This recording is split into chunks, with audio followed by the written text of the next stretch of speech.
1370 watt per meter persegi. Ya, jadi itu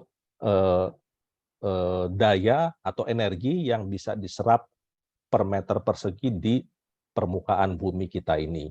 Nah, tapi 1370 itu tidak langsung masuk ya, karena ada lapisan ozon, lapisan atmosfer dan seterusnya, sehingga yang masuk ke bumi itu sekitar 70-77%.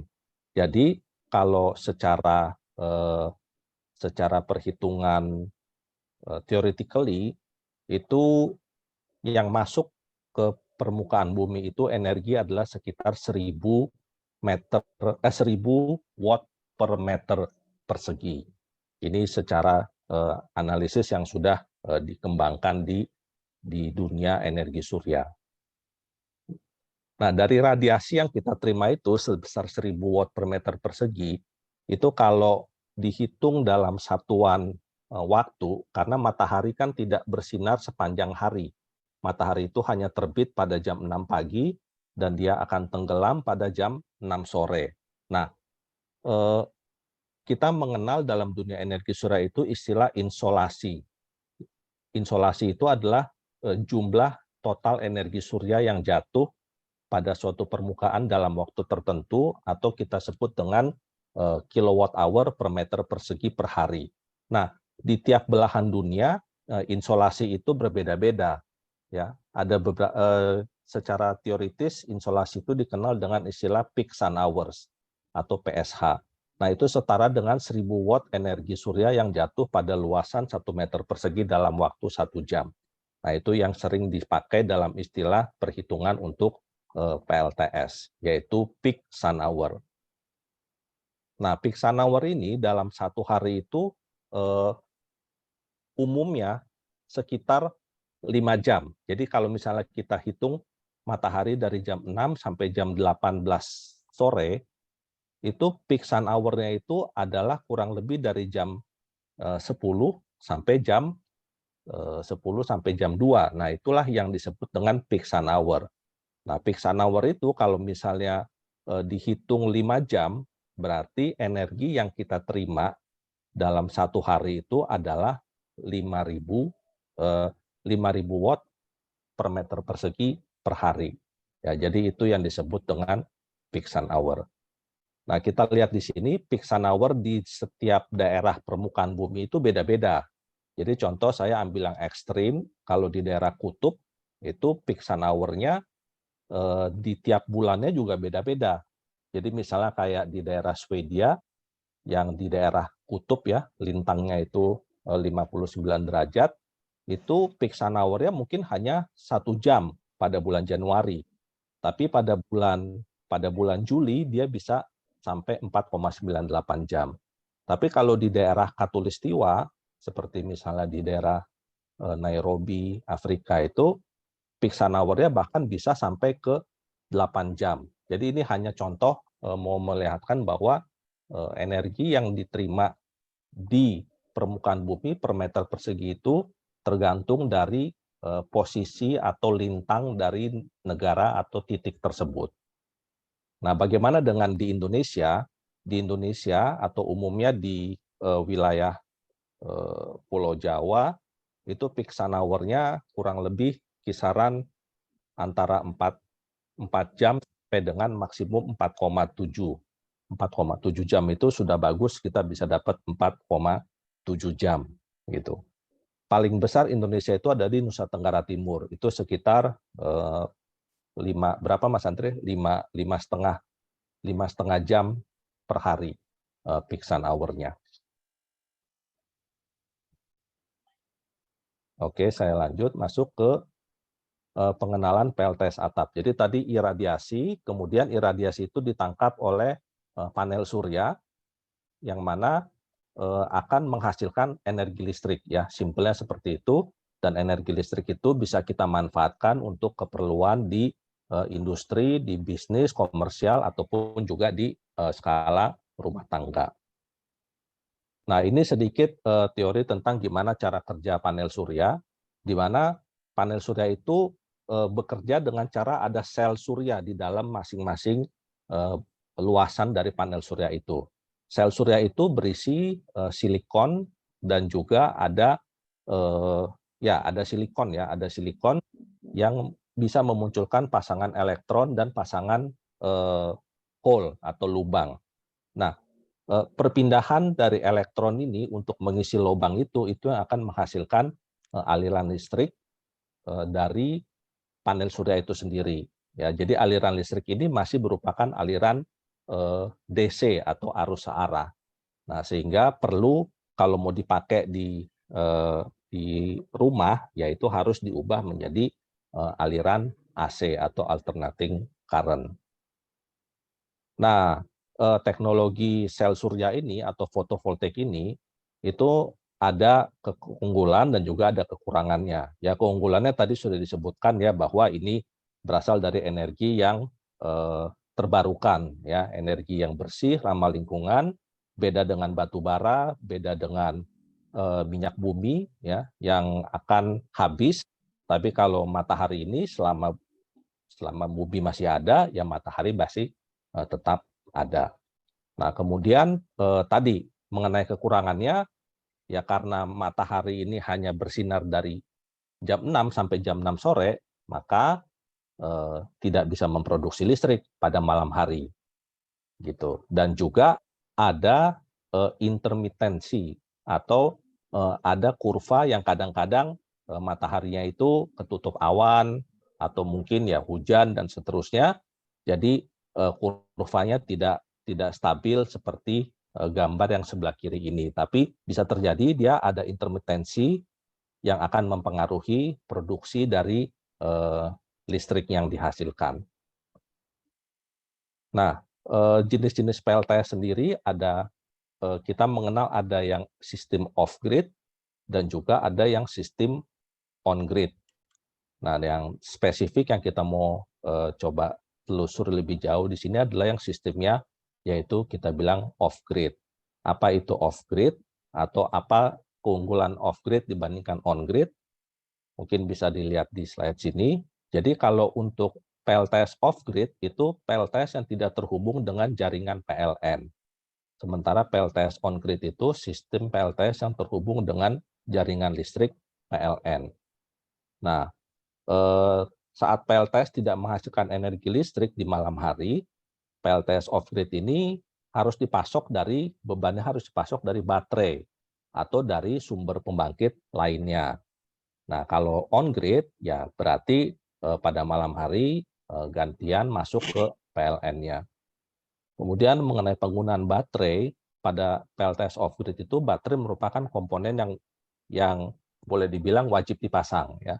Sementara di on grid itu opsional. Jadi bisa disesuaikan mau pakai atau mau enggak. Tapi inverternya juga beda untuk yang on grid pakai baterai. Terus yang paling penting juga kapasitas PLTS. Di sini kalau untuk off grid kapasitas PLTS-nya itu harus mencukupi kebutuhan beban siang dan malam. Ya jelas karena bebannya malam hari juga ada, sementara matahari tidak ada. Tapi kalau PLTS on grid, nah kapasitas pembangkitnya itu tidak menyesuaikan kebutuhan beban karena kekurangan energi listrik akan dibantu oleh jaringan listrik atau PLN. Kemudian karakter berikutnya untuk penambahan beban listrik di masa depan. Nah, untuk off grid itu penambahan beban listrik akan mempengaruhi sistem PLTS off grid. Apabila beban listrik melebihi kapasitas PLTS, harus ada pengurangan atau pemutusan beban atau sistemnya ditambah. Tapi kalau PLTS on grid, ya penambahan beban listrik di masa depan tidak akan berpengaruh terhadap sistem itu tersebut. Nah, ini adalah komponen utama dari sebuah PLTS off grid, ya, yaitu tetap ada solar panel, kemudian ada controllernya atau ada dua jenis controller, ada yang PWM, ada yang MPPT. Tapi yang paling sering dipakai adalah MPPT. Kemudian komponen ketiga adalah baterai. Komponen 4 baterai. Komponen ketiga tadi off-grid inverter ya. Jadi ini kurang lebih rangkaian dari PLTS off-grid. Ini sekilas gambarannya. Kalau kita pakai panel surya 1640 WP, SCC-nya atau Solar Charge Controller MPPT-nya 40 ampere dengan inverter 2000 watt, posisinya kurang lebih seperti ini. Nah, off-grid sendiri ini juga kita mengenal ada istilahnya off-grid hybrid ya. Nah, di sini off-grid hybrid ini kenapa dibilang hybrid? Karena di sini ada penggunaan dual source. Jadi selain daripada modul surya atau photovoltaic array, itu juga ada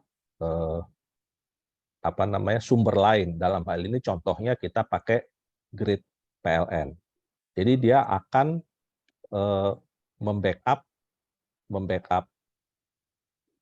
dia akan jika beban pada siang hari itu melebihi dari kapasitas panel suryanya, maka dia akan mengisi baterai dan sekaligus menghandle beban. Jadi di sini ada gambarnya. Di sini kelebihan dari inverter ini itu bisa mengatur kebutuhan suplai listrik, yaitu dia akan memilih arus listrik pada saat arus listrik akan menggunakan panel surya pada saat siang hari, dan pada saat mendung atau malam hari itu baterainya akan bekerja. Nah, kalau baterainya drop di malam hari akan di-recharge dengan suplai listrik dari rumah. Nah, itulah makanya off-grid hybrid ini sekarang cukup banyak dipakai. Jadi kayak semacam ada genset lah gitu di rumah, seperti itu. Sorry, sebentar, ini saya punya layar freeze.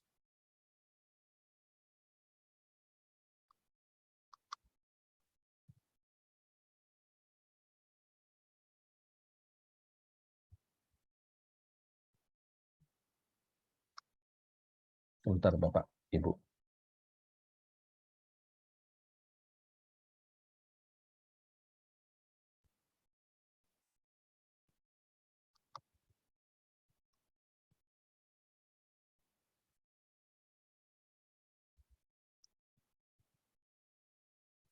Oke. Ya, jadi tadi PLTS off-grid itu kita masangnya setelah KWH meter ya, jadi dari flow yang tadi mungkin di sini lebih jelas. Nah, di sini akan lebih jelas ya. Kalau kita lihat alirannya, di sini ada 2 mode ya istilahnya, solar utility baterai dan solar baterai utility. Jadi artinya solar utility baterai itu prioritas mengalirkan listrik dari panel surya ke beban. Jika produksi panel surya kurang, maka sumber lainnya atau grid dari PLN akan masuk. Jadi baterainya sebagai cadangan. Nah, ini seperti UPS jadinya. Nah, yang kedua, modenya itu bisa solar baterai utility. Jadi prioritas mengalirkan listrik dari panel surya ke beban pada siang hari, ya seperti ini, listrik dari panel surya mengalir ke beban. Kalau lihat yang biru ini, Bapak Ibu, ya sini itu mode SUB, jadi pengisi ke baterai. Nah, yang mode kedua itu mode SBU, prioritas mengalirkan listrik dari panel surya ke beban. Jika produksinya kurang, baterai akan ikut mengalirkan listrik ke beban. Jika masih ada daya tersimpan di baterai, masih bisa mengalirkan listrik di malam hari. Nah, jadi ini yang perlu dicermati, bahwa sisa atau daya yang masih tersimpan di baterai itu masih bisa mengalirkan listrik di malam hari gitu. Tapi kapasitasnya berapa. Nah, itu yang perlu diperhitungkan. Oke, jadi singkat kata, PLTS off-grid hybrid ini adalah sistem pembangkit listrik surya dengan dual source ya atau dua sumber yang tidak bisa ekspor listrik, ya tidak bisa ekspor listrik dan membutuhkan baterai untuk keperluan backup. Ya, jadi kalau lihat grafiknya itu misalnya kurva beban itu yang warna hitam, ya jadi sekitar 400 watt misalnya per hari, per jam, 400 watt per jam, dan pada malam hari naik sekitar misalnya 600 atau 700. Nah, PLTS ini nanti bisa dihitung skema operasinya berapa kebutuhan baterai untuk membackup pada siang hari, dan juga malam harinya pakai daya itu berapa. Ya, jadi seperti itu. Mungkin nanti Mas Andre juga bisa bantu saya untuk penjelasan. Aduh, sorry, freeze lagi.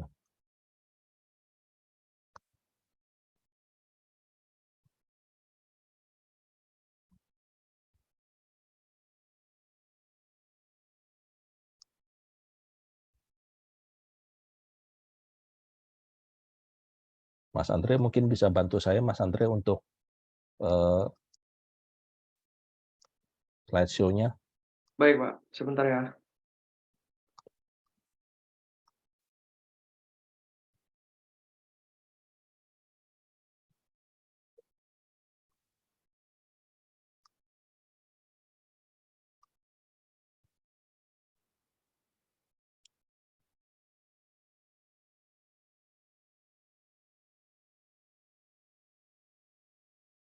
Iya, Pak. Silakan. Tadi sampai sini. Oke. Ya, tadi sampai sorry, grafik tadi, Pak. Mas. Grafik sebelumnya, Mas.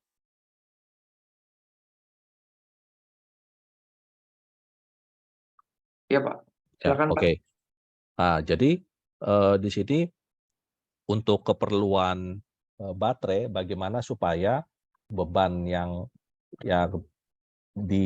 ditimbulkan setiap hari itu bisa tercover oleh PLTS maupun bisa mencharge baterai pada saat siang hari. Nah, itu yang akan nanti kita coba kupas lebih jauh. Boleh lanjut? Ya, jadi pertanyaan di kolom chat nanti ya, Pak, kita bahas. Nah, ini jadi secara simpel aja manfaat memasang PLTS startup itu ada 3 ya, menghemat tagihan listrik. Tadi kita udah lihat modenya, kita bisa pakai mode solar, baterai, dan utility terakhir. Kemudian juga aplikasi energi modern dan juga membantu mengurangi dampak dari perubahan iklim ya, seperti kita tahu tadi bahwa penggunaan energi surya ini adalah energi yang ramah lingkungan, sehingga bisa mengurangi penggunaan dari PLTU ya, atau listrik yang kita pakai sekarang ini kan semua diproduksi pakai PLTU ya, pakai batu bara. Nah, diharapkan dengan penggunaan energi surya ini PLTU batu bara ini perlahan-lahan bisa mulai dikurangi. Lanjut, Mas. Next.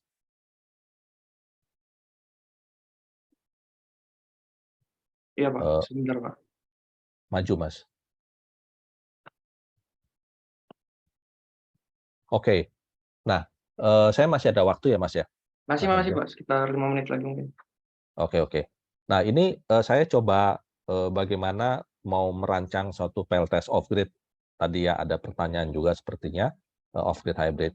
Intinya gini, kita hitung dulu load profile-nya berdasarkan pola pemakaian beban. Jadi misalnya ada berapa beban di rumah dengan jumlah kuantitinya berapa dan masing-masing watt-nya berapa, itu bisa kita kalkulasi.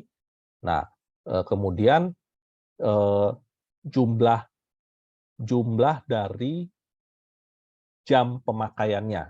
Jadi contoh misalnya lampu menyala dari jam 17 sampai jam 1 malam. Nah, itu kurang lebih 8 jam. Nah, sehingga kita bisa hitung energi yang dipakai per hari. Ya, jadi contoh misalnya lampu di rumah kita itu ada 15 unit dengan 20 watt. Nah, maka setiap hari energinya 2.400 watt hour atau 2,4 kWh. Kulkas 24 jam menghasilkan energi 8,4 kWh. Dan seterusnya, ini hanya contoh perhitungan. Kita dapat perhitungannya kurang lebih rumah tangga ini menghasilkan atau membutuhkan serapan energi sebesar, Mas, jangan Ini dipindah-pindah, ganti Mas. sendiri. Sebentar.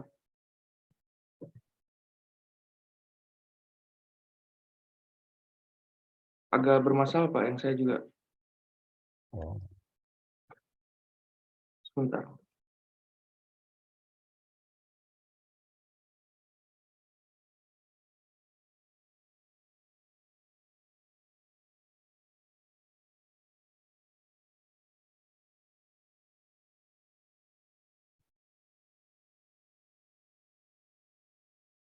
Ya, jadi di rumah tangga ini, contoh kasus ini dia setiap hari membutuhkan energi sebesar 32 kWh, ya 32 kWh per hari. Nah, kalau di total watt-nya kurang lebih kalau bebannya nyala semua itu 4.200 watt. Jadi kalau pertanyaannya saya harus langganan PLN berapa watt? Ya, sarannya 4.400 VA atau yang MCB 20 ampere. Nah, ini ada contoh perhitungan untuk load profile. Next.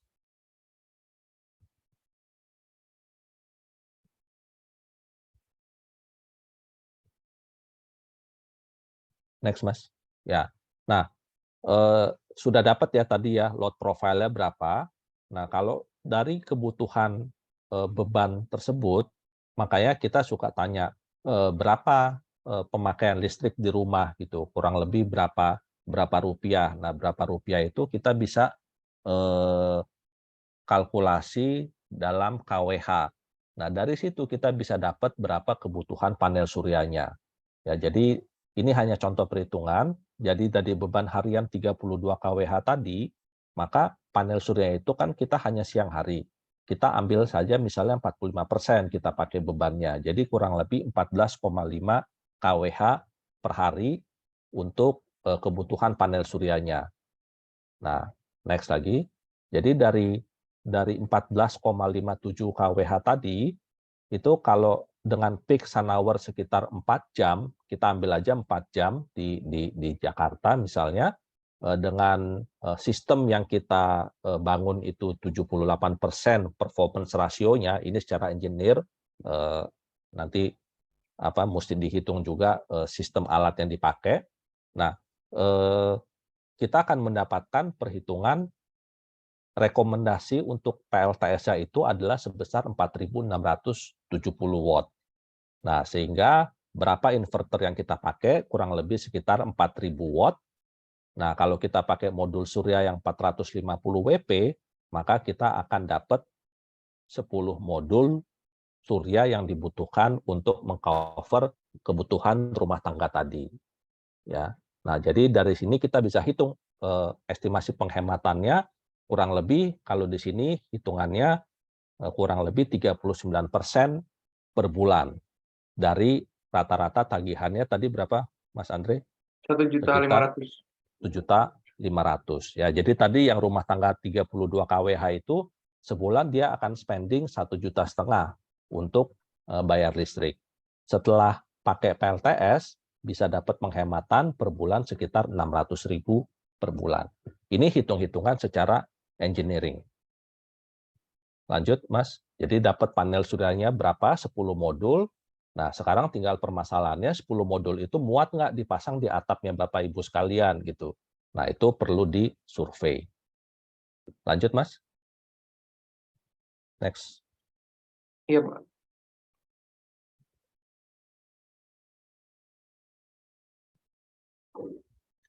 Oh, ini udah tadi. Nah, terakhir, bagaimana untuk mengetahui kebutuhan baterai sebagai backup, ya kan? Nah, tadi kan kita udah tahu bahwa PLTS itu, energi surya itu ada sifat intermitensi ya. Jadi artinya beban siang hari tadi itu kalau mau di-cover dengan baterai, berapa sih kebutuhan baterainya? Nah, di sini bisa dihitung secara gambaran. Jadi tadi dari konsumsi listriknya 32 kWh sehari, maka kalau di siang hari tadi asumsinya 45%, 14,56. Nah, maka rata-rata energi siang hari itu kita hitung kurang lebih 10%-nya. Jadi 1,5 kWh per jam. Jadi setiap jam itu energinya 1.500 watt. Nah, itu per jam, maka kita akan mendapatkan kurang lebih ya secara hitungan matematis, langsung saya simplifikasi aja. Kalau kita pakai modul baterai yang 100 Ah untuk 12 volt, maka kita butuh secara perhitungan ini kurang lebih 4 baterai. Jadi 4 baterai itu adalah minimal kebutuhan untuk PLTS off grid tadi beroperasi secara optimal.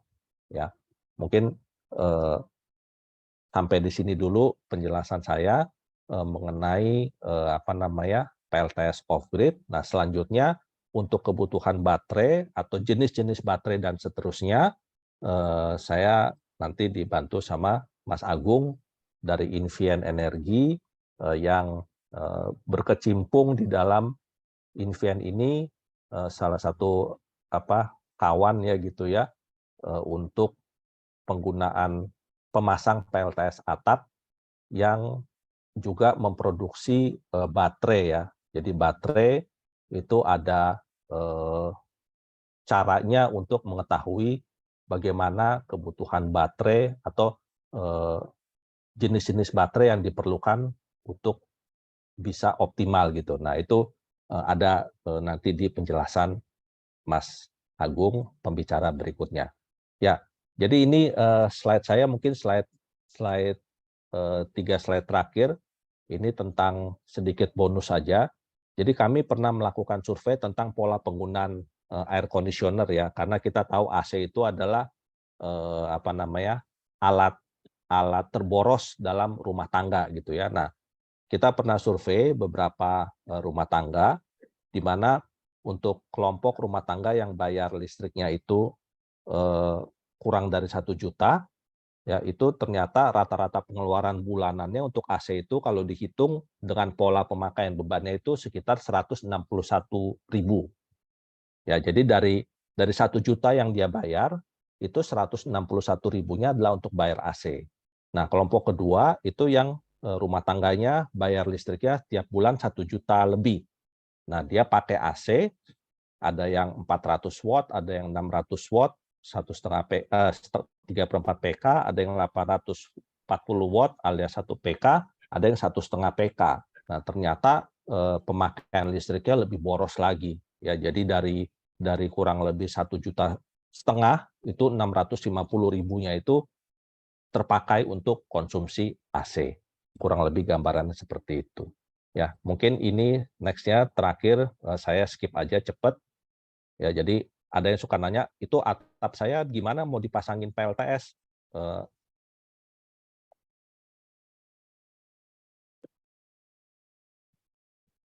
Ya, jadi kita pakai mounting system ya di dalam instalator PLTS itu. Jadi bukan yang ngebolongin atap, tapi kita pakai bracket dan pakai railing untuk penempatan dari modul suryanya itu sendiri. Itu sekian dari saya, karena waktu juga. Terima kasih atas perhatiannya. Mungkin nanti kalau ada tanya jawab setelah sesi kedua. Saya kembalikan ke moderator. Baik, terima kasih Pak Yves atas pemaparannya. Tadi sungguh sangat menarik ya, berkaitan dengan PLTS off grid hybrid, mulai dari tadi basic teorinya, dari mana sih energi surya itu, di mana PLTS bisa ngubah cahaya menjadi listrik. Kemudian keuntungan tadi sempat di-mention juga, keuntungan dari PLTS off grid hybrid, dan juga tadi sempat simulasi terkait dengan perhitungannya. Jadi gimana sih kalau kita punya beban sekian per hari dan berapa kapasitas PLTS yang optimal dan juga tentu dengan baterai. Jadi saya kira peserta di sini harapannya bisa memahami tadi dengan baik apa yang disampaikan oleh Pak Ives. Nah, tanpa berlama-lama, nanti kita akan lanjut ke sesi diskusi setelah sesi 2 ini. Kita langsung aja ke sesi yang kedua, yaitu tentang pemaparan tentang penyimpanan baterai, sistem penyimpanan baterai ya. Sebentar. Saya coba ini dulu PowerPoint-nya. Sorry, maksudnya.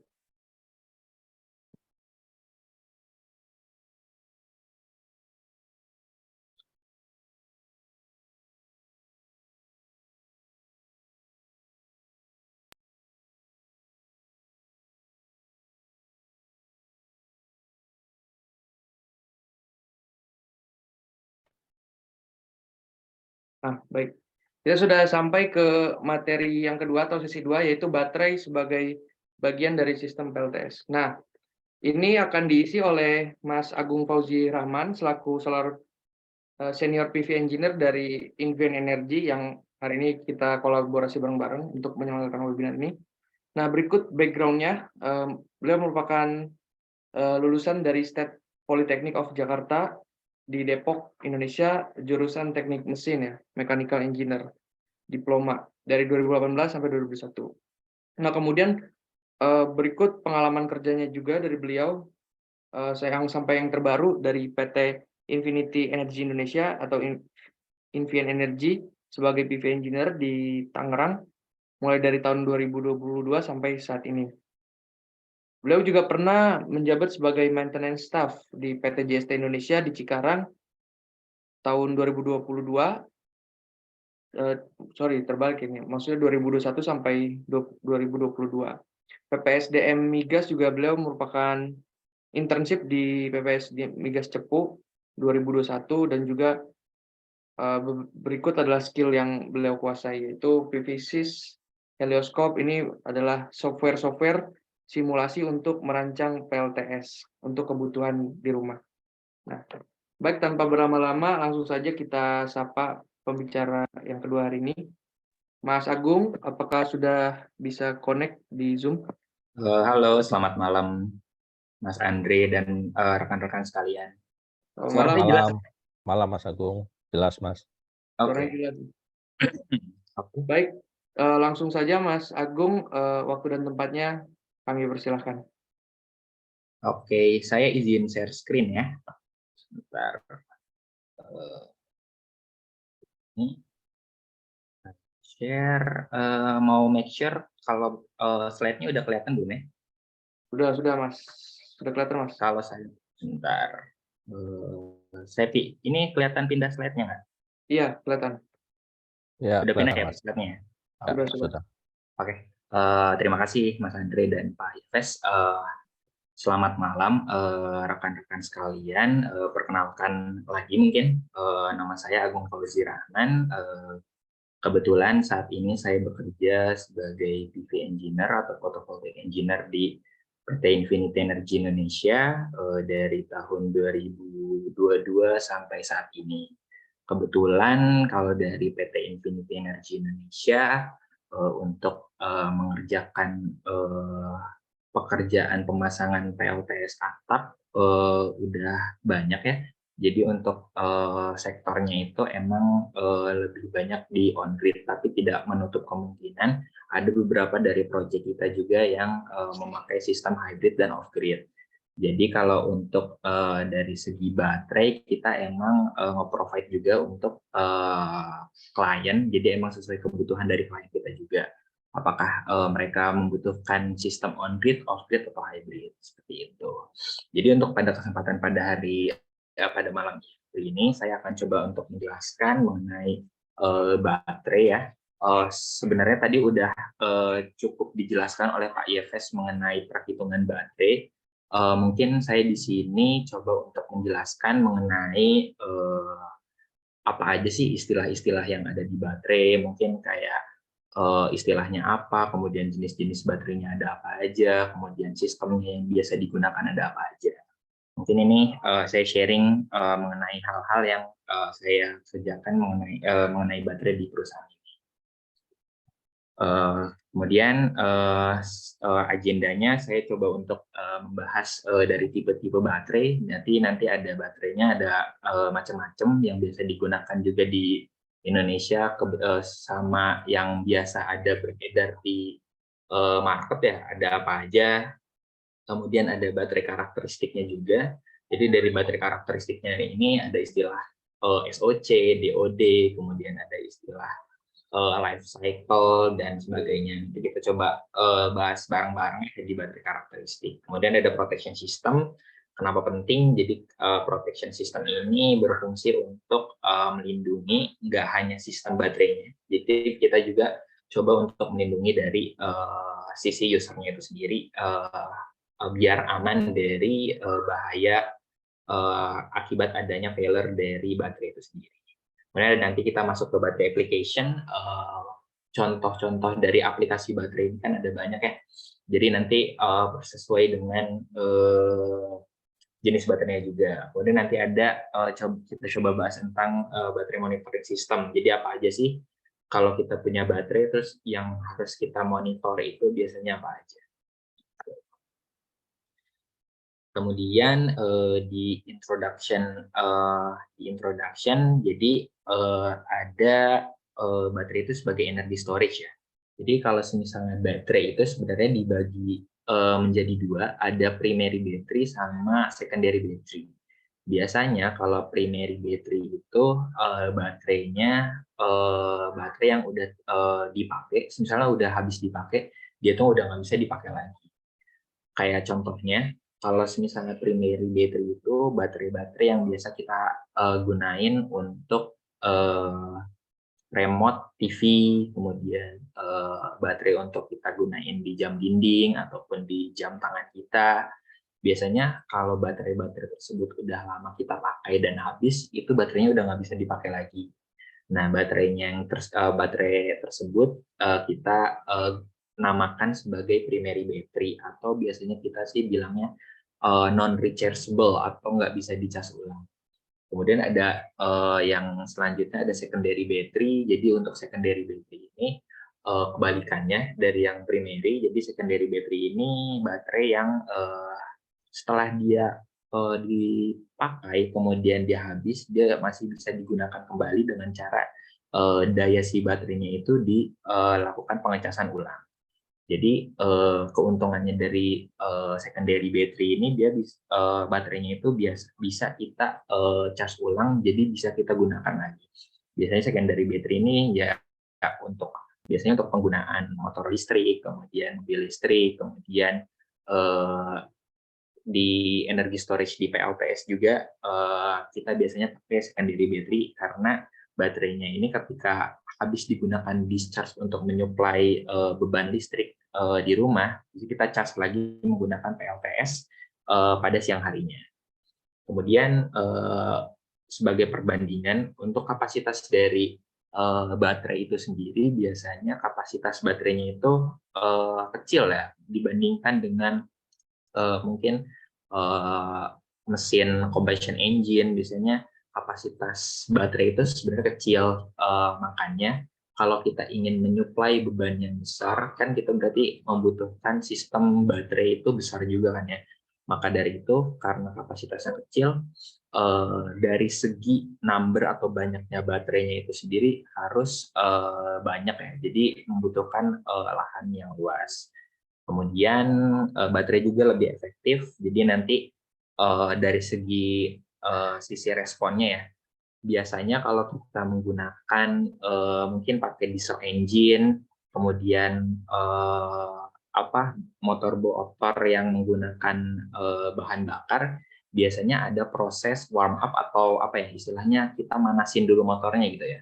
Tapi kalau misalnya kita menggunakan motor listrik atau menggunakan baterai untuk sistem kelistrikan di rumah, dia ketika di-on-kan, dia udah bisa langsung menyalurkan energi listriknya untuk menyuplai beban. Beda dengan motor. Biasanya kalau motor kan kita harus ada yang namanya harus dipanasin dulu lah motornya supaya mesinnya bisa bekerja optimal. Nah, kalau misalnya baterai dan yang PLTS itu sebenarnya nggak perlu hal-hal yang seperti itu. Kemudian untuk dari sisi lingkungannya, baterai itu sebenarnya dalam proses kerjanya, mau charging atau discharging itu sebenarnya dia sangat ramah lingkungan. Dia tidak menimbulkan emisi apapun saat dia melakukan kerja charge dan discharge. Berbeda dengan mungkin kalau generator pakai diesel ya. Kalau pakai diesel kan biasanya dia menimbulkan polutan. Kemudian dari sisi maintenance, kalau baterai itu biasanya kita sebutnya sangat low maintenance sekali, karena dari segi maintenance baterainya itu sendiri yang biasa kita lakukan itu preventive maintenance. Jadi dari preventive maintenance-nya itu sendiri yang biasa kita lakukan itu monitoring dari baterainya itu sendiri. Kita coba cek tegangan dari baterainya berapa, kemudian kita sesuaikan nih tegangan yang hasil pengecekan dengan datasheet-nya.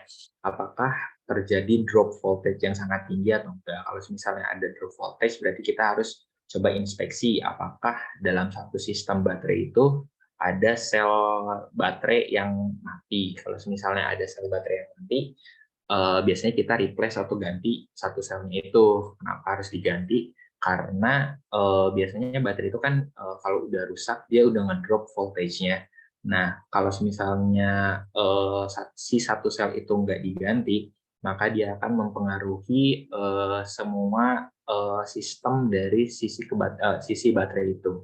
Karena biasanya kalau susunan dari sistem baterai itu entah itu dia di seri atau di paralel ataupun dikombinasikan antara seri dan paralel. Kemudian dari segi efisiensi, baterai itu punya efisiensi yang sangat tinggi, bisa mencapai 99%. Jadi misalnya kita charging baterai itu 5 kWh, maka dia yang akan di-store di baterainya juga sebesar 5 kWh. Berbeda dengan mungkin pada motor combustion engine, biasanya kalau misalnya ada terjadi proses pembakaran, proses kerjanya, biasanya dia ada losis-losis yang menimbulkan efisiensinya itu cukup rendah. Kemudian ini ada tipe-tipe baterai ya. Jadi untuk tipe-tipe baterai ini sendiri, dari tipe-tipe baterainya itu sendiri yang tadi sudah saya sebutkan ada non-rechargeable sama rechargeable. Kalau non-rechargeable itu yang udah nggak bisa di-charging lagi, kalau rechargeable itu yang masih bisa di-charge. Biasanya yang umum di pasaran itu yang biasa digunakan untuk sistem PLTS itu ada dua macam, ada lead acid sama lithium. Bedanya nanti kita coba bahas di slide selanjutnya. Tapi yang biasa kita temukan di pasaran biasanya itu dia bahan senyawa kimianya itu entah itu lead acid ataupun lithium. Nah, nanti di lead acid nanti ada VRLA, ada AGM, kalau di lithium ada LFP dan NMC. Biasanya kalau LFP ini biasa kita gunakan untuk energy storage, kalau NMC biasanya kita gunakan untuk baterai kendaraan listrik. Saya next. Nah, ini saya coba bandingkan spesifikasi dari dua jenis baterai ya. Ini yang sebelah kiri ini ada lead acid, yang sebelah kanan ini lithium. Nah, kenapa penting? Karena untuk mendesain suatu sistem PLTS ataupun energy storage itu kan kita pasti harus melihat dari spesifikasi dari masing-masing produk terlebih dahulu. Kita bisa lihat kalau misalnya nominal voltage dari lead acid ini cuma 2 volt. Nah, kalau misalnya baterai yang di pasaran kan kalau lead acid itu ada yang 12 volt. Berarti ini terdiri dari 6 sel karena masing-masing selnya ini sekitar 2 volt. Kemudian hal-hal yang harus diperhatikan juga, sebelumnya ini ada jenis-jenis baterainya. Di lead acid itu ada AGM, ada gel, ada deep cycle, starter. Kalau starter biasanya untuk starting motor, kemudian kalau deep cycle ini biasanya untuk Kalau di cycle AGM gel itu biasanya digunakan untuk energy storage di PLTS karena ketiga jenis baterai lead acid ini biasanya punya cycle yang lebih tinggi dibandingkan starter lead acid. Kemudian nanti kita bisa lihat di sininya full chargingnya itu satu selnya 2,45 volt, kalau AGM 2,4 volt. Kemudian discharge-nya itu maksimal di 1,75 volt. Jadi kalau misalnya kita charging lead acid, kalau misalnya udah dekat-dekat di 1,75 volt, ini kita harus stop nih. Karena kalau misalnya kita discharging baterainya lebih dari itu, biasanya akan merusak si baterai. Kemudian ini ada charge rate, nanti kita coba bahas mengenai C-rate atau rating C-nya itu apa maksudnya.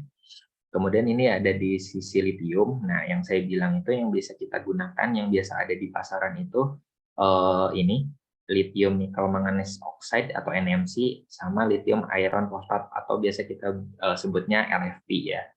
Nah, kalau kita bandingkan nominal voltage dari lithium ini sama lead acid itu berbeda ya. Bahkan di masing-masing lithium saja nominal voltage-nya itu berbeda. Nah, ini nominal voltage-nya ini penting untuk kita nanti mendesain atau merancang sistem proteksi dari si baterainya itu sendiri. Nah, kemudian kalau misalnya dalam full charge-nya nanti bisa dibaca-baca sendiri. Nah, biasanya kalau cycle life dari si lithium ini biasanya lebih besar dibandingkan lead acid.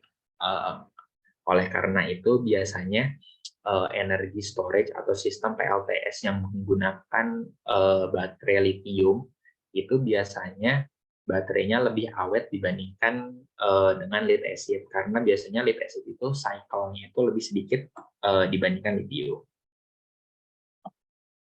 Kemudian ini nanti ada nanti kita coba bahas yang tadi mengenai baterai karakteristiknya. Kita coba bahas charging, discharge rate, DOD, SOC sama life cycle. Nah, kita masuk ke charge discharge ya. Jadi kalau mungkin ada yang belum familiar dengan charge discharge, jadi kalau charging itu biasanya kita proses istilahnya memasukkan energi ke dalam si baterainya atau mengisi baterainya itu supaya mempunyai daya yang full atau yang cukup. Nah, kalau misalnya discharge itu kebalikannya dari charge. Berarti yang tadinya masukin energi ke dalam baterai, kalau discharge itu mengeluarkan energi dari baterai untuk misalnya untuk kelistrikan rumah ataupun untuk kendaraan listrik dan sebagainya. Jadi untuk pengaplikasian charge dan discharge itu nanti harus mengikuti standar yang diberikan oleh manufaktur dari baterainya itu sendiri. Nah, ini kalau dari segi charging sama discharge itu ada beberapa hal yang berbeda ya, berbeda perlakuannya antara lead acid dan lithium. Kalau misalnya lead acid itu dia harus di charge-nya itu harus menggunakan arus dan voltase yang konstan. Jadi ini ada CV, ini itu singkatan dari constant current, constant voltage. Jadi lead acid itu harus di charging menggunakan arus yang konstan sama voltage yang konstan. Tapi kalau nanti ada pertanyaan apabila di chargingnya voltasenya naik turun dan current-nya juga naik turun gimana? Nah, itu sebenarnya baterainya itu masih tetap bisa di-charge. Cuman itu nanti ada pengaruh dari segi lifetime atau umur dari si lead acid-nya itu sendiri. Biasanya kalau misalnya kita charging baterai lead acid-nya itu terlalu fluktuatif voltase dan current-nya, nanti dia bakalan mempersingkat umur dari si lead acid. Kemudian dari segi lamanya pengecasan, lead acid itu membutuhkan waktu yang cukup lama untuk mengisi dayanya sampai penuh. Biasanya untuk mencapai kapasitas 100% dari lead acid itu membutuhkan waktu sekitar 8-10 jam. Nah, kemudian kelemahannya dari lead acid itu, dia itu kalau digunakan sebagai energy storage system pada PLTS, dia itu harus keadaannya itu harus selalu penuh. Kalau di charge itu nggak boleh kurang dari 100%. Misalnya kalau baterai HP kita kan biasanya kita charge 80% cabut nggak ada masalah ya. Nah, tapi kalau lead acid itu seharusnya di chargingnya itu dia sampai full. Kemudian kalau dari segi litium itu nggak bisa sangat rawan sekali terhadap overcharge atau charging yang berlebihan. Makanya kalau misalnya pada litium itu kita biasanya ada yang namanya device high voltage disconnect. Jadinya untuk mengamankan tegangan baterai litium agar supaya tidak terjadi overcharge. Karena kalau misalnya terjadi overcharge, biasanya litium itu sangat sensitif ya. Jadinya dia akan terjadi kerusakan, entah itu dia baterainya menggembung ataupun dia bisa ada liquidnya yang bocor dan sebagainya. Kemudian dari segi sisi chargingnya itu sendiri, kalau lithium itu lebih singkat, bisa 2-3 jam aja bisa langsung full. Kemudian kelebihannya lithium dibandingkan lead acid itu, lithium itu nggak perlu dicas sampai penuh. Jadi dia nggak masalah kalau mau dicas cuma sampai 80% atau 70%, dia nggak ada masalah. Berbeda sekali sama lead acid. Kemudian kalau dari discharging yang harus diperhatikannya itu, discharging kan berarti kita mengeluarkan energi dari baterai ya. Nah, saat kita mengeluarkan energi dari baterainya itu, kita harus memperhatikan nih, kita harus memperhatikan bahwa saat kita discharge-nya itu jangan sampai berlebihan. Misalnya kita nanti ada istilah DOD. Nah, nanti DOD-nya itu misalnya jangan lebih dari 80%. Jadi lebih dari itu biasanya bisa bisa memperpendek umur dari baterainya itu sendiri. Kemudian kalau dari lithium itu bisa di charge-nya itu sampai 10C. Nanti C itu sendiri nanti saya bahas di slide selanjutnya. Nah, ini ada C-rate. Jadi C-rate itu jadi kayak rating suatu baterai, rating charging sama discharging-nya. Jadi apabila suatu baterai itu mempunyai 1C, misalnya dengan kapasitas 100 Ah, kemudian rating charging-nya 1C, berarti untuk mengisi baterai sebanyak 100 Ah, karena dia punya rating 1C, berarti bisa disuplai dengan arus sebanyak 100 ampere selama 1 jam. Nah, kalau misalnya ratingnya 1C, berarti dengan arus 100 ampere dia bisa penuh dalam 1 jam. Gimana nih kalau misalnya ratingnya 2C? 2C berarti 2 kali, C ini bisa dibilang 2 kali capacity ya. Kalau misalnya kapasitinya ini dipermudah, kapasitinya ini semuanya sama di 100 Ah. Jadi kalau misalnya si rate-nya itu 2C, sedangkan kapasitinya ini 100 Ah, jadi mudahnya itu kalau kita melakukan proses charging atau discharging itu, kalau dilihat ratingnya itu 2C, berarti kita bisa melakukan charging sebesar 200 ampere atau discharging sebanyak 200 ampere. Nah, charging selama menggunakan C-rate 2C ini bisa membuat baterainya penuh itu dalam setengah jam aja. Berbeda kalau misalnya 1C berarti dia 1 jam, kalau 2C berarti 2 kalinya berarti di setengah jam. Jadi kalau misalnya rating chargingnya lebih besar di 2C, berarti arus yang masuk ke dalam baterai kan lebih banyak nih, 200 ampere. Makanya baterai penuhnya itu lebih singkat setengahnya dari 1 jam. Seperti itu. Kemudian ini yang tadi saya bahas mengenai DOD ya. Nah, DOD baterainya, DOD itu singkatan dari depth of discharge. Jadi depth of discharge itu kemampuan dari baterai atau berapa banyak sih daya atau kapasitas baterai yang akan kita kuras. Misalnya, baterai dengan kapasitas 100 Ah, kita mau kurasnya berapa nih? 80 Ah. Itu berarti DOD-nya 80%. Kalau kita mau DOD-nya atau kita mau kurasnya cuma setengahnya, berarti DOD-nya 50%. Nah, biasanya yang bisa kita lihat itu saat kita melakukan pengukuran di lapangan itu biasanya kan kita menggunakan multimeter ya, yang bisa kelihatan kan cuma dari voltasenya aja. Nah, nanti ada tabel di belakang mengenai hubungan antara SOC sama DOD baterainya itu sendiri. Nanti kita lihat kalau misalnya baterainya ini 12 volt, ini udah berapa sih SOC-nya? Gitu. Nanti kita settingnya berdasarkan dari voltase baterainya. Kemudian ada yang namanya SOC atau state of charge. Jadi state of charge itu dia menggambarkan kapasitas dari baterainya itu sendiri. Misalnya di sini baterai 12 volt, baterai sistem 12 volt itu dia penuh, dia dalam keadaan penuh full capacity 100% itu terlihat tegangannya 12,65 volt.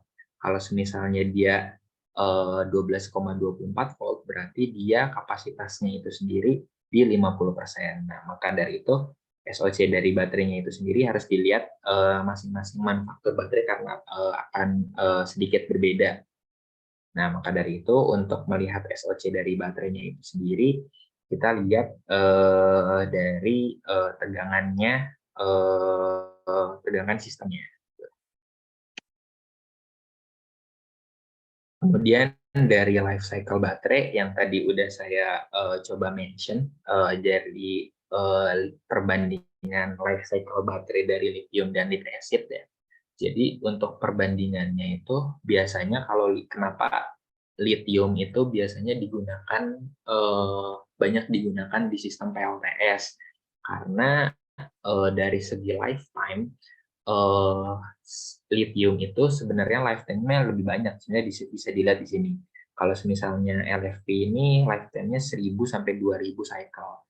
Sedangkan kalau lead acid itu sendiri kalau misalnya dia DOD-nya 30%, dia bisa nyampe 1000 cycle. Nah, biasanya mungkin ada yang nggak tahu cycle itu atau siklus itu apa ya. Jadi siklus itu biasanya digambarkan sebagai proses cas sama discharge-nya. Jadi misalnya dalam satu hari, baterai itu pada pagi hari di-charge, kemudian pada sore harinya di-discharge. Nah, dalam satu hari charge discharge tersebut itu bisa disebut sebagai satu siklus. Nah, kalau misalnya dalam satu hari terdapat 3 kali charge discharge itu berarti ditinggal dikalikan 3 aja. Berarti itu berarti dalam satu hari terdapat 3 siklus. Nah, semakin banyak charge discharge pada satu hari, maka akan mempengaruhi dari life cycle baterainya itu sendiri. Nah, kemudian dari segi DOD atau depth of discharge-nya itu, jadi kalau misalnya kita semakin sedikit, yang ini kan 30%, jadi misalnya dari kapasitas 100 Ah, kita buat DOD-nya ini cuma 30% nih. Jadi kita, misalnya kita dari 100 Ah, kita kita salurkan energi baterainya itu cuma 30%. Nah, nanti dia cycle baterainya itu biasanya lebih awet. Jadi nanti ada hubungan antara DOD baterai dengan cycle-nya juga. Jadi semakin kecil DOD yang kita buat, maka cycle baterainya itu akan lebih awet. Tapi kalau misalnya DOD-nya kita perkecil, biasanya pengaruhnya nanti akan di segi discharge baterainya. Jadi supply listrik dari baterainya itu akan lebih sedikit gitu. Jadi pertimbangan antara DOD-nya itu nanti harus diperhitungkan terlebih dahulu. Itu kemudian nanti ini di bagian protection ini, jadi yang udah saya sebutkan di awal kalau dari segi protection-nya itu penting untuk melindungi sistem apabila nanti terjadi short circuit atau nanti terjadinya baterainya ada yang satu selnya mati ataupun ada over charge, over discharge. Nah, nanti kita jangan sampai sistem yang udah kita buat, yang udah kita rancang segala macam malah rusak karena kita tidak memperhitungkan dari segi proteksinya itu sendiri. Nah, kemudian di proteksi baterai itu biasanya kalau untuk lithium itu ada namanya BMS. Jadi untuk battery management system itu sendiri pada baterai itu berfungsi biasanya selain untuk meng-cut off apabila ada over discharge, apabila ataupun ada overcharge, dia juga berfungsi untuk membalance tiap sel baterai dalam satu sistem. Jadinya nanti ada balancing-nya juga dari BMS. Ini kalau misalnya kita lihat di salah satu spek BMS ini kan ada discharge current-nya 20 ampere, kemudian charge current-nya 10 ampere. Nah, apabila nanti discharge-nya itu lebih dari 20 ataupun charge-nya lebih dari 10 ampere, BMS-nya itu bakalan nge-protect. Kemudian untuk segi protection-nya ada limit arusnya juga. Nah, untuk melimit arusnya itu Bapak Ibu menggunakan charge controller ataupun Bapak Ibu menggunakan inverter hybrid nanti bisa disetting. Jadi disetting berapa sih arus maksimal yang bisa menyuplai baterainya ataupun berapa sih arus maksimal yang dapat dikeluarkan dari baterainya. Hal-hal seperti ini biasanya tergantung dari manufaktur baterainya itu sendiri. Kemudian ada LV dan HP disconnect, ini tuh low voltage and high voltage disconnect. Jadi biasanya kalau dari kita sebenarnya fitur LV dan HV itu biasanya udah ada di inverter ya. Kalau inverter hybrid ataupun off-grid. Cuman kita biasanya dari perusahaan untuk menjaga untuk menjaga sistem baterai itu, karena sistem baterai ini kan rawan sekali ya terhadap overcharge sama discharge. Nah, makanya kita tambahkan proteksi tambahan berupa low voltage disconnect sama high voltage disconnect. Nah, untuk menentukan low voltage-nya misalnya kita gunakan DOD-nya 80%, ya di sekitar 20% ya. Nah, berarti nanti kalau kita menggunakan sistem 48 volt, apabila nanti tegangannya itu lebih rendah dari 51,2, maka si low voltage ini akan langsung bekerja atau meng-cut off dari segi baterainya itu, dia akan men-stop discharge. Hal serupa pada high voltage disconnect. Pada saat charging, kan kita mengisi daya ya kepada baterai. Nah, apabila kita tentukan high voltage disconnect-nya di 54,4, nah apabila nanti tegangan baterainya itu udah mencapai sekian dan dia itu udah masih bisa men-charge, dia device dari high voltage ini akan bekerja dengan meng-cut off. Jadinya dengan dua device ini bakalan memberikan proteksi tambahan dan mengamankan sistem itu sendiri. Gitu. Kemudian, Mas Agung, sorry motong Mas. Ya. Waktunya 5 menit lagi ya Mas, jadi mohon Oh iya, siap. Oke, sedikit lagi kok. Siap. Terima kasih Mas Andre. Kemudian ini udah slide terakhir sih. Beberapa slide terakhir ini ada baterai application. Jadi untuk penggunaan baterai itu sendiri kan banyak ya. Ada berbagai macam. Nah, untuk misalnya untuk ini yang bagian atas ini untuk baterai lead acid biasanya untuk starting motor, kemudian untuk UPS, kemudian untuk di kapal selam ya, marine biasanya menggunakan baterai VRLA, kemudian di truk juga industri. Nah, kemudian kalau misalnya untuk baterai lithium biasanya penggunaannya banyak digunakan untuk kendaraan listrik, kemudian untuk energi storage juga seperti Powerwall.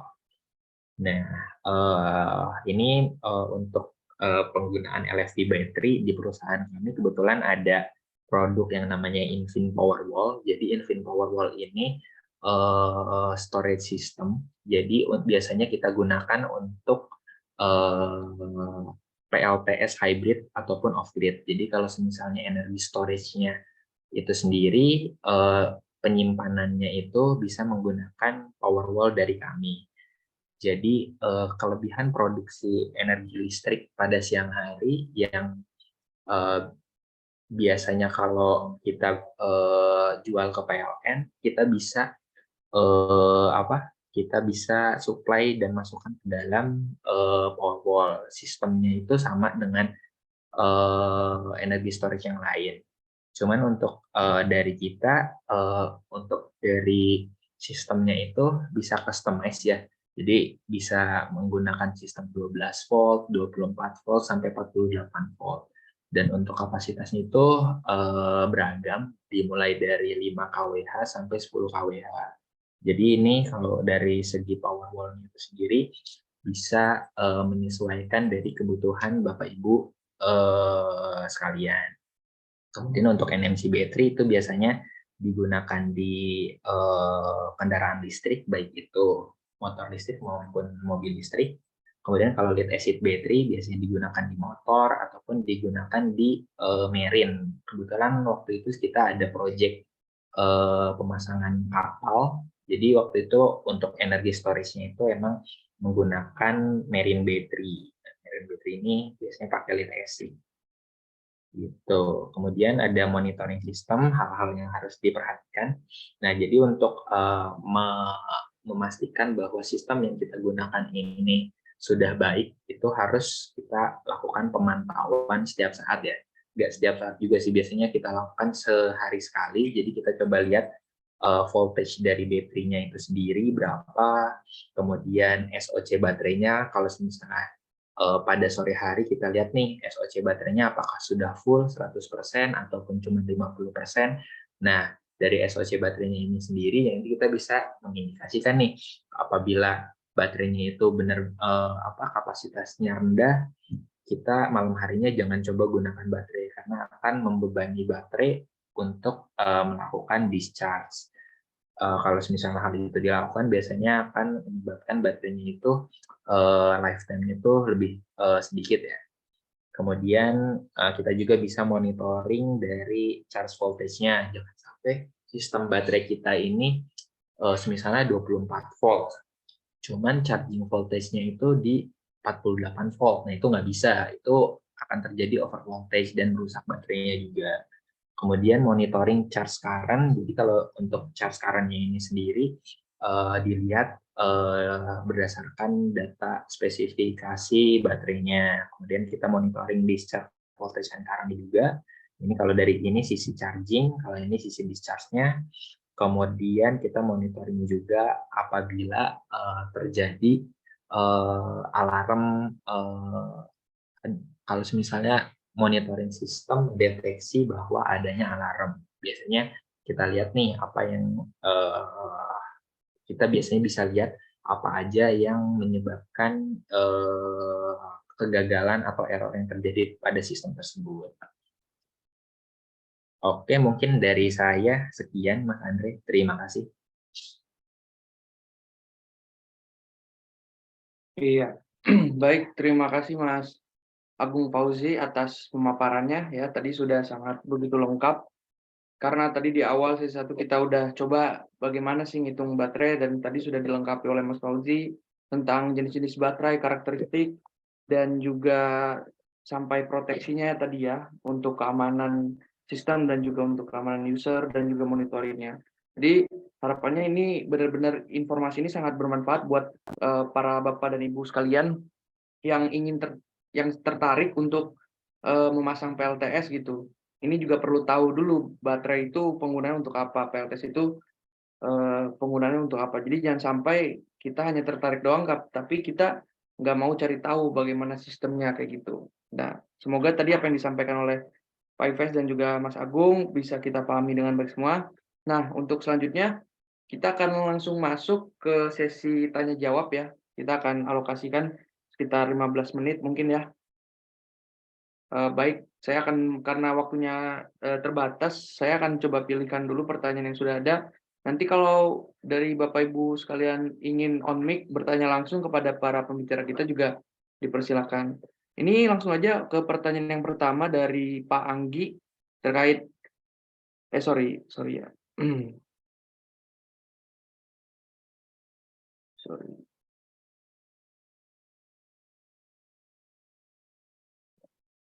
Sebentar.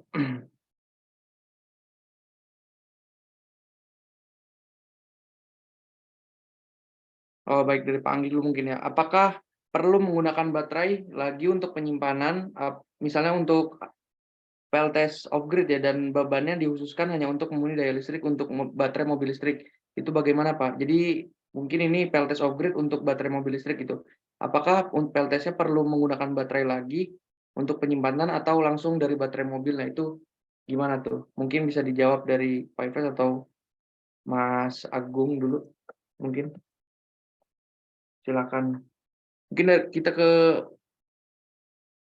Pak Ives dulu ya. Silakan Pak Ives. Eh, ya, ini ada dua hal yang berbeda ya, mobil listrik sama apa namanya kebutuhan daya beban listrik di rumah gitu ya. Maksud pertanyaannya ini gimana, Mas? Apakah perlu menggunakan baterai lagi Iya, untuk maksudnya penyimpanan? perlu nggak Pak pakai baterai lagi kalau udah ada baterai mobil listrik gitu untuk PLTS-nya? Eh, saya agak kurang paham pertanyaannya, Mas. Oh, mungkin Saya saya coba bantu kasih kali. gimana? Mungkin Mas. Saya coba Ya, bantu jawab kali ya. Ya, Mungkin ini kan kalau dari saya tangkap sih PLTS off-grid kan tadi kalau off-grid kan ada baterainya. Nah kalau misalnya baterainya pakai baterai mobil listrik itu bisa atau enggak itu mungkin ya. Nah kalau misalnya sebenarnya lebih beda peruntukannya sih Pak atau Ibu Anggi. Jadi kalau misalnya baterai mobil listrik kan penggunaannya ya untuk kita menggunakan mobilnya ya Bu ya. Kalau misalnya baterai PLTS off-grid, biasanya kita gunakan baterainya itu untuk penggunaan untuk menyuplai listrik yang ada di rumah. Nah, pertanyaannya apakah PLTS off-grid ini bisa untuk menyuplai atau bisa untuk mencharging mobil listrik? Nah, kalau untuk mencharging mobil listrik menggunakan PLTS off-grid, ini secara teori bisa, cuman pastinya akan membutuhkan kapasitas yang sangat besar sekali. Seperti kita tahu, kalau misalnya baterai mobil listrik, misalnya Ioniq ataupun Wuling REV itu kan kapasitasnya bisa di atas 50 kWh. Sedangkan baterai energi storage yang biasa kita gunakan di rumah itu biasanya ya cuma 5 kWh. Jadi untuk menyuplai mobil listrik itu sangat bisa, cuman membutuhkan kapasitas yang lumayan besar. Mungkin dari saya ya itu sih Pak, itu sih Bapak atau Ibu. Oke. oke. Ya, Mungkin saya tambahkan ya, Mas Andre oh ya. iya, silakan Pak Ives. Jadi kalau untuk apa namanya mobil listrik tadi untuk penggunaan ampernya itu kalau saya tidak salah itu minimal 16 ampere, begitu Pak Bu Anggi ya. Jadi itu tergantung nanti beban di rumahnya sudah punya berapa. Misalnya biasanya kalau misalnya untuk beban rumah itu harus sekitar punya minimal itu 7.700 VA atau sekitar 35 ampere begitu Bu. Karena minimal 16 ampere itu adalah untuk pengecasan mobil listrik gitu. Nah, jadi seperti itu kalau misalnya untuk menggunakan PLTS ya tentunya harus disesuaikan tadi perhitungan bebannya. Misalnya beban karena pakai mobil listrik itu sama dengan nambah beban listrik di rumah. Prinsipnya kan seperti itu ya. untuk pengecasan di rumah ya, kecuali kalau mau ngecas di SPKLU itu lain cerita, itu berarti bayar di SPKLU. Tapi kalau untuk pengecasan di rumah ya punya mobil listrik itu sama dengan nambah beban listrik sebesar 16 ampere minimal, karena mobile charging-nya itu sekitar 16 ampere untuk Hyundai ya, kalau nggak salah ya. Hyundai itu minimal 16 ampere. Begitu, mudah-mudahan bisa membantu ya. Jadi untuk perancangannya ya silakan dihitung dulu beban rumah sebelum pakai mobil listrik berapa, plus akan tambah mobil listrik itu minimal 16 ampere. Kira-kira seperti itu Mas Andre untuk menjawab Bu Anggi ya. Oke, baik. Terima kasih Pak Ives dan Mas Agung. Nah, semoga tadi cukup menjawab ya. Baik, coba saya infokan dulu. Bagi yang belum mengisi presensi, dipersilahkan ya. Nah, sambil saya melanjutkan pertanyaan selanjutnya, dari Pak Al-Haikal ya, tentang jenis PV. Kan menurut Pak Haikal ada 2 jenis, ada poli dan juga monokristalin jenis modul suryanya. Kalau di Indonesia itu yang cocoknya jenis apa ya Pak? Dan kalau keduanya disambungkan secara seri, apa ada dampak ke umur PV-nya atau controller? Mungkin kayak gitu dulu. Bisa dimulai dari Pak Ives mungkin. Ya baik, terima kasih Mas Andre. Jadi untuk Ya, Pak Haikal, untuk mono atau poli itu nggak ada isu untuk di Indonesia. Tinggal seketersediaan aja, karena memang kalau untuk di luar negeri itu orang lebih banyak pilih mono ya, karena serapannya mono itu untuk serapan sinar matahari itu konon lebih bagus, karena memang dia boleh dibilang full silikon. Tapi kalau yang poli itu ada campuran material lain selain daripada silikon. Tapi dengan intensitas matahari yang ada di Indonesia, sebetulnya mono dan poli itu tidak terlalu menjadi isu. Kemudian kalau disambungkan secara seri, apa ada dampaknya? Ada Pak, karena biasanya beda tegangan antara mono sama poli. Yang penting itu sebetulnya bukan lihat mono atau polinya, tapi yang penting lihat tegangan VOC-nya untuk setiap modul yang mau dipasang. Gitu Pak. baik. Mungkin dari Mas Agung ada tambahan? Ya, mungkin nambahin sedikit ya. Biasanya kalau untuk perbedaan mono dan poli itu sebenarnya lebih dari mungkin lebih di ininya ya, dari efisiensinya. Biasanya kalau dari efisiensi dari monokristalin itu biasanya efisiensinya lebih bagus. Jadinya serapan energi cahaya mataharinya nanti yang diproduksi dan konversi menjadi listriknya itu sebenarnya lebih besar. Nah, kemudian hal lain mengenai pemilihan modul poli dan mono itu sebenarnya lebih ke cost aja sih, lebih ke biaya. Biasanya monokristalin itu dengan spek yang sama ya. Dengan spek yang sama biasanya monokristalin itu lebih mahal. Itu aja sih.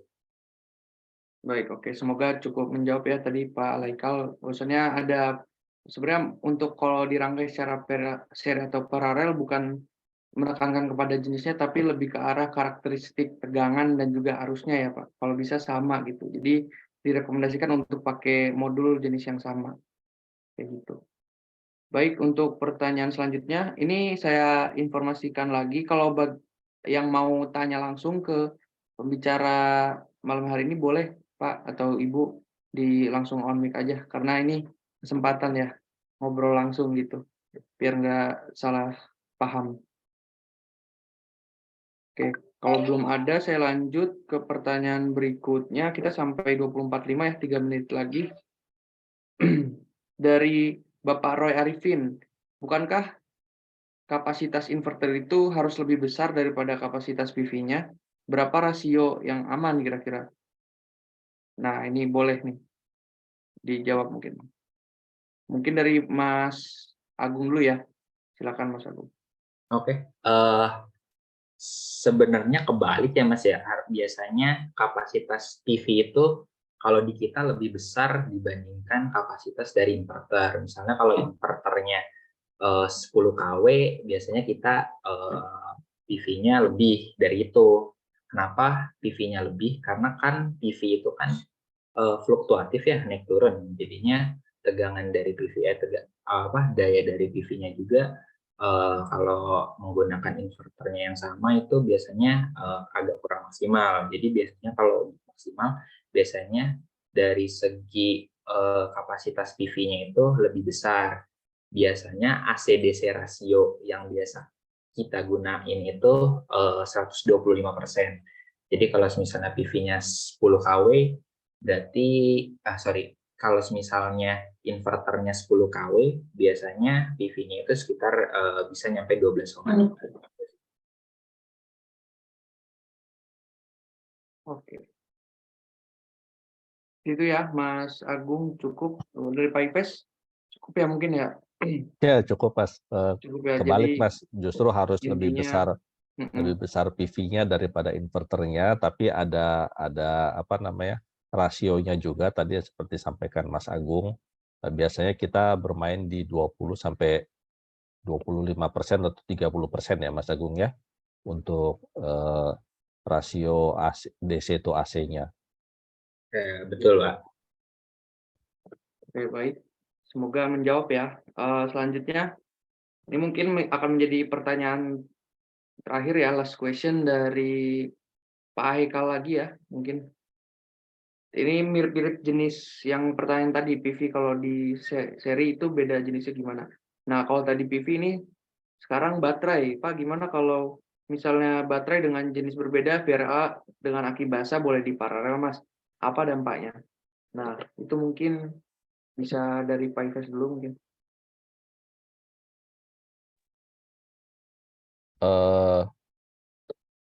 Di paralel untuk apa? Sorry Mas, tadi suaranya agak. Ya, intinya ada dua jenis baterai yang beda, VRLA dan aki basah. Kalau di paralel itu apa dampaknya? Oh, Kalau dirangkai. ya kalau kita bicara aki basah, itu kan sebetulnya kayak aki mobil ya maksudnya ya. Tapi kalau kita bicara, tadi kan dijelaskan Mas Agung, Varela itu kan sebetulnya valve regulated lead acid. Ya, jadi artinya ada katup yang bisa mengatur dari lead acidnya itu ya Mas Agung ya. Nah kalau misalnya apa namanya aki basah itu aki mobil kan. Nah itu bukan tergolong VRLA ya Mas Agung ya. Itu ya aki basah aja gitu. Jadi dia nggak ada katup untuk pengaturnya, untuk lead acidnya sendiri. Nah tentunya beda karena aki basah itu dia hanya untuk starter tadi yang disebut Mas Agung. Jadi dia cepat ngisi, cepat ngedrop. Cepat ngisi, cepat terpakai itu. Tapi kalau misalnya VRLA itu dia akan deep cycle ya, akan terpakainya itu pelan-pelan sampai akhirnya menyentuh DOD yang disyaratkan oleh pabrikan. Nah, mungkin masternya baterai lebih bisa membantu menjelaskan ya, Mas Agung nih. Silakan, Mas. Baik. Jadi kalau misalnya baterai kering dan baterai basah atau VRLA atau baterai basah ya, aki kering, aki basah. Biasanya kalau kita sih jarang untuk melakukan hal tersebut ya. Kalau VRLA ya kita VRLA aja. Tapi kenapa hal tersebut itu kalau dari kita nggak disarankan? Karena dari karakteristik baterainya itu sendiri, masing-masing baterainya itu berbeda. Seperti pada aki kering, dia itu punya nominal voltage-nya itu sekitar 2, sekian volt. Kemudian kalau aki basah itu berapa volt, itu kan berbeda ya. Nah, dampaknya nanti saat proses full charge atau pada saat full discharge itu akan mempengaruhi. Bisa jadi nanti tegangan dari baterainya itu dari dua baterai itu sendiri kan tidak balance ya. Nah, kalau misalnya nanti tegangannya tidak balance atau tidak sama, nanti ada satu aki yang udah habis duluan, tapi satu yang lagi tuh masih ada setengahnya. Nah, itu kan berbahaya. Karena itu akan mengakibatkan lifetime dari baterainya itu sendiri akan berkurang ya. Jadi hal tersebut kalau dari kita tidak disarankan. Jadi lebih baik kalau mau pakai VRLA, pakai VRLA aja, gitu sih.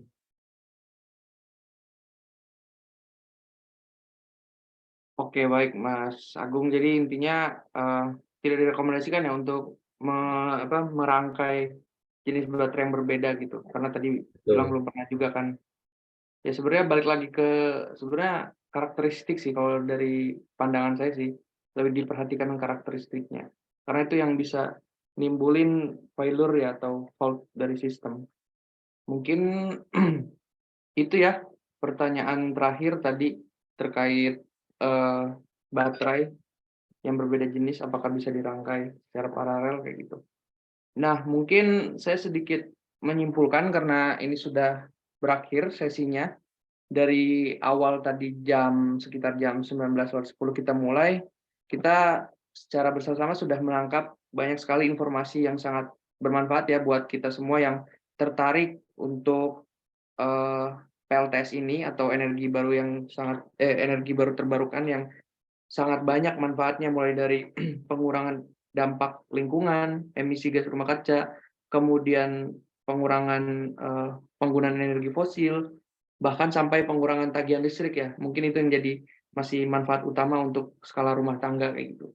Dan juga tadi sudah kita dengarkan baik-baik bagaimana cara menghitungnya, kapasitas mulai dari kapasitas PLTS sampai ke baterai dan juga dari cara kita mengetahui baterai itu apa aja gitu yang akan kita pakai untuk PLTS. Tadi sudah jelaskan di pasar ini lebih banyak lead acid ya kalau untuk aplikasi PLTS, sedangkan kalau lithium itu lebih cenderung ke arah kendaraan listrik atau electric vehicle seperti itu.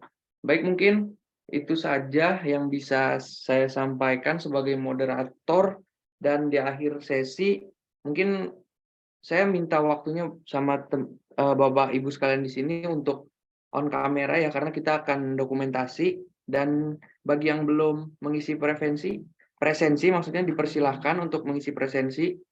Nanti kalau misalnya mohon maaf tadi ada pertanyaan yang belum sempat tersampaikan bisa lewat chat ke saya ke adminnya gitu. Nanti saya lanjutkan. Mungkin itu dulu ya. Ayo Bapak Ibu sekalian, kita bareng-bareng dulu foto bersama nih. Kita tunggu 1 menit ya untuk mendokumentasikan acara. Nanti kalau sudah selesai, recordingnya akan kita kirimkan. Nah ini udah pada kebuka semua ya kameranya.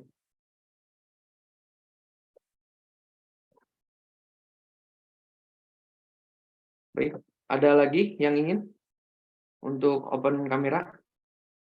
Oke, kalau tidak ada, saya hitung dalam hitungan ketiga siap semua ya. Untuk slide pertama, 1, 2, 3. Sekali lagi. Yuk, bareng-bareng kita lakukan pose terbaik kita.